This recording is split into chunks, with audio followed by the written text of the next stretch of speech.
Good morning friends. स्वागत है आपका हमारे यूट्यूब चैनल जीएस कैप्सूल में। आई होप आप सभी लोग अच्छे होंगे और आपकी तैयारी अच्छी चल रही होगी। फ्रेंड्स, आप सभी को पता है हम अपने इस चैनल के माध्यम से डेली करंट अफेयर्स आपको प्रोवाइड कराते रहते हैं। तो अगर आप हमारे चैनल पर नए हैं तो प्लीज़ इसे सब्सक्राइब कर लीजिए रेगुलर करंट अफेयर से संबंधित अपडेट्स के लिए। तो चलिए देखते हैं आज कौन कौन से करंट अफेयर्स चर्चा में रहे।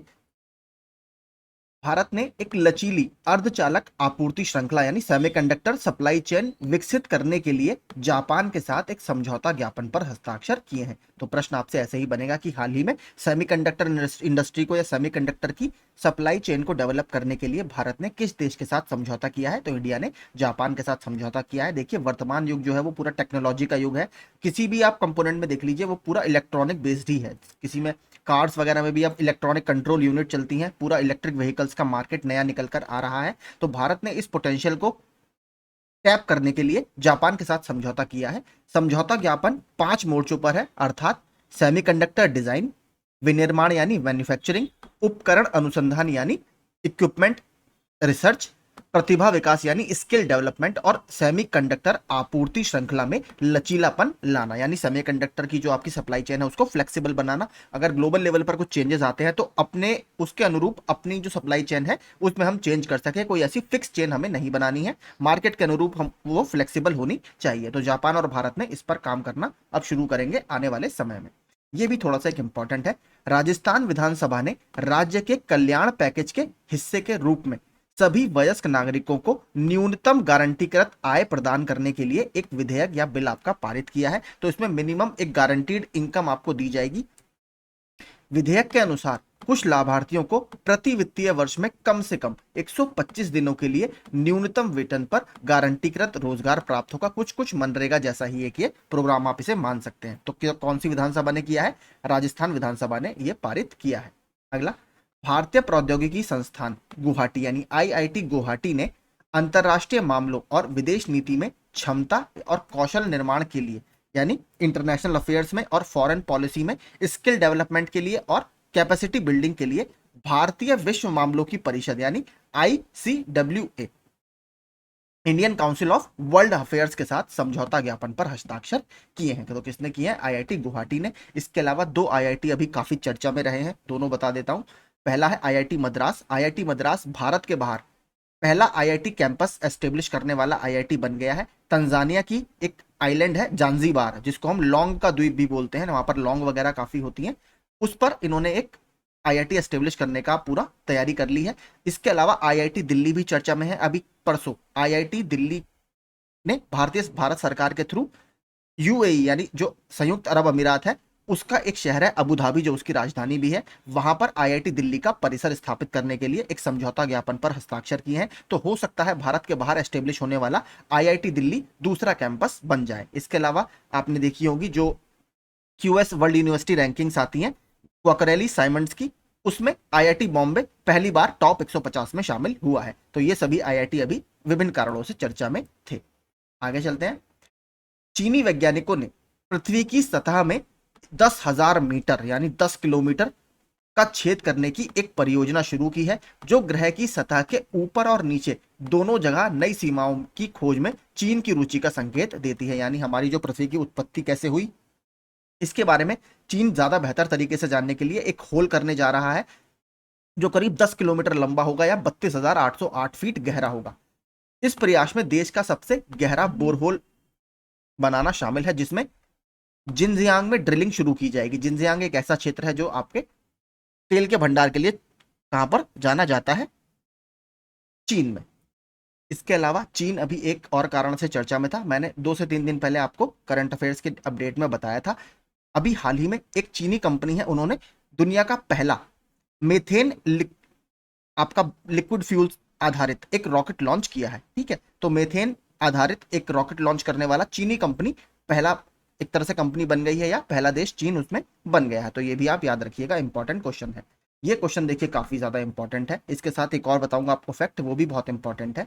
राष्ट्रपति जो बिडेन ने एडमिरल लिसा फ्रेंचेटी को नौसेना के शीर्ष अधिकारी के रूप में चुना है, जिससे वह अमेरिकी नौसेना का आज तक का जो इतिहास है उसमें यह पद संभालने वाली पहली महिला और संयुक्त चीफ ऑफ स्टाफ यानी जो आपका जॉइंट चीफ ऑफ स्टाफ होता है उसमें पहली महिला बन गई हैं। तो ये देखिए जरूर याद रखिएगा, लीसा फ्रेंचेटी। इसके अलावा ऑस्ट्रेलिया की एक महिला भी बहुत अभी चर्चा में रही है, कौन? Michelle Bullock. क्यों चर्चा में रही है?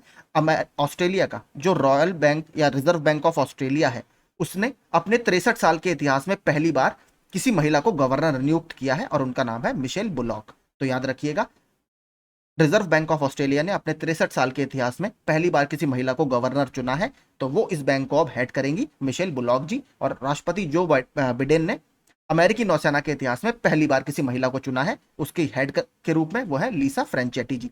इसके अलावा देखिए, जो मैंने अभी आपको आईआईटी बताया था, ठीक है, आईआईटी मद्रास जो कि जांजीबार में अपना एक कैंपस बनाने जा रहा है, तो उसकी हेड के रूप में किसको चुना गया है? तो एक महिला को उसकी हेड के रूप में चुना गया है उस आईआईटी के। उनका नाम है प्रीति अघलियाम। याद रखिएगा, भारत के बाहर जो पहला आईआईटी बनने जा रहा है उसको एक महिला लीड करने वाली है, उनका नाम है प्रीति अघलियाम। अब देखते हैं इसके अलावा जो हालिया नियुक्ति चर्चा में रही कौन कौन सी थे। जगुआर लैंड रोवर के सीईओ कौन बनाए गए हैं? एड्रियन मॉडेल जी बनाए गए हैं। नोएडा औद्योगिक विकास प्राधिकरण के सीईओ कौन बनाए गए हैं? लोकेश एम। इन्होंने किसकी जगह ली है? रितु माहेश्वरी जी की जगह इन्होंने ली है। रेलवे सुरक्षा बल के महानिदेशक, ये इंपॉर्टेंट है, मनोज यादव जी को बनाया गया है संजय चंदर की जगह। सीमेंट मैन्युफैक्चर एसोसिएशन यानी सीएमए के अध्यक्ष कौन चुने गए हैं? नीरज अखौरी जी। तो हमने अलग अलग करंट अफेयर्स के सेशन में ये पहले ही डिस्कस कर लिए हैं, मैंने सिर्फ रिवीजन के फॉर्म में ये यहाँ पर डाला है। भारत ने दोनों देशों के बीच विशेषकर समुद्री क्षेत्र में रणनीतिक साझेदारी यानी स्ट्रेटेजिक पार्टनरशिप को मजबूत करने के लिए किसको? वियतनाम को अपना in service missile corvette INS कृपाण उपहार में दिया है। तो ये आपसे देखिए जरूर पूछ सकता है, ये प्रश्न बहुत अच्छा है, डिफेंस या रक्षा से संबंधित प्रश्न है कि भारत ने हाल ही में किस देश को आईएनएस कृपाण उपहार में दिया है? तो हमने वियतनाम को दिया है। और वियतनाम की कैपिटल आपकी क्या है? वियतनाम की कैपिटल है हनोई, और वहां की करेंसी क्या है? Vietnamese Dong. ठीक है, वियतनामीज डोंग, DONG, डोंग। इसके अलावा देखिए, डिफेंस कुछ और कारणों से भी चर्चा में रहा। अभी हमारे 2 डिफेंस एक्सरसाइज भी हुए हैं, बल्कि 4 बताऊंगा मैं आपको, काफी इंपॉर्टेंट है। पहला कौन सा है? जापान इंडिया मैरीटाइम एक्सरसाइज यानी जिमैक्स। कहां पर आयोजित किया गया? विशाखापट्टनम के तट पर आयोजित किया गया। इसके बाद हमारा, इससे पहले हमारा एक और काफी इंपॉर्टेंट हुआ था, वो था साल्वेक्स। वो इंडियन और यूएस नेवी के बीच में केरल के कोच्चि में आयोजित किया गया था। इसके अलावा 2 और चर्चा में रहे, कौन सा था? एक तो था exercise Khan quest. Exercise Khan quest Mongolia में आयोजित किया गया, एक मल्टीनेशनल एक्सरसाइज था यानी बहुपक्षीय अभ्यास था। इसके अलावा एक्सरसाइज नोमैडिक एलिफेंट, जो हमारा मंगोलिया के साथ ही एक द्विपक्षीय अभ्यास है, वो भी मंगोलिया की राजधानी उलान बटार में आयोजित किया गया। तो टोटल 4 ये अभी चर्चा में थे। इसके अलावा भारत ने फ्रांस के साथ मिलकर प्रोजेक्ट 75 के तहत 3 और पनडुब्बियों पर काम करने की योजना बनाई है। हम ऑलरेडी पहले ही प्रोजेक्ट 75 के तहत 6 पनडुब्बियां डेवलप कर चुके हैं, 3 के लिए हमने और अभी फ्रांस के साथ करार किया है। तो यही सब चर्चा में था। आगे देखते हैं, इंग्लैंड के cricketer Stuart Broad test cricket में 600 विकेट लेने वाले दूसरे तेज गेंदबाज बन गए हैं। तो मात्र दूसरे गेंदबाज है जिन्होंने, तेज गेंदबाज याद रखिएगा, फास्ट बॉलर हैं जिन्होंने आंकड़ा पार किया है 600 विकेट का। पहले गेंदबाज भी इंग्लैंड के ही हैं, जेम्स एंडरसन। अगला, रविंद्र बंशटू को 19वीं एशियाई महिला चैंपियनशिप के लिए भारतीय राष्ट्रीय महिला वॉलीबॉल टीम का कोच नियुक्त किया गया है। तो रविंद्र बंशटू जी। अब एक बात करते हैं किताबों की, हाल ही में जो चर्चा में रही। भारत के पूर्व उपराष्ट्रपति एम वेंकैया नायडू ने चेन्नई तमिलनाडु में एज द व्हील टर्न्स नामक एक पुस्तक का विमोचन किया है। यह पुस्तक रायला कॉर्पोरेशन के सीईओ रंजीत प्रताप जी द्वारा लिखी गई है। इसके अलावा देखिए, और जो किताबें हाल ही में चर्चा में रही, एक मूर्ख की यात्रा सारिका भारद्वाज जी द्वारा लिखित है। प्रिज्म, रेनबो का पैतृक निवासी विनोद मनकारा जी द्वारा लिखी गई है। बच्चों के लिए योग सूत्र, यह रूपा पाई जी द्वारा लिखी गई है। भारत के वित्त मंत्री स्वतंत्रता से आपातकाल तक 1947 से 1977, ये पत्रकार A.K. भट्टाचार्य जी द्वारा लिखी गई है। और मास्टर रेजिडेंशियल रियल एस्टेट, ये अश्विंदर सिंह जी द्वारा लिखी गई है। तो ये किताब हमारी चर्चा में थी अभी हाल ही में। अब देखते हैं कुछ इंपॉर्टेंट क्वेश्चन एंड आंसर्स क्या क्या हमारे कल न्यूज में थे।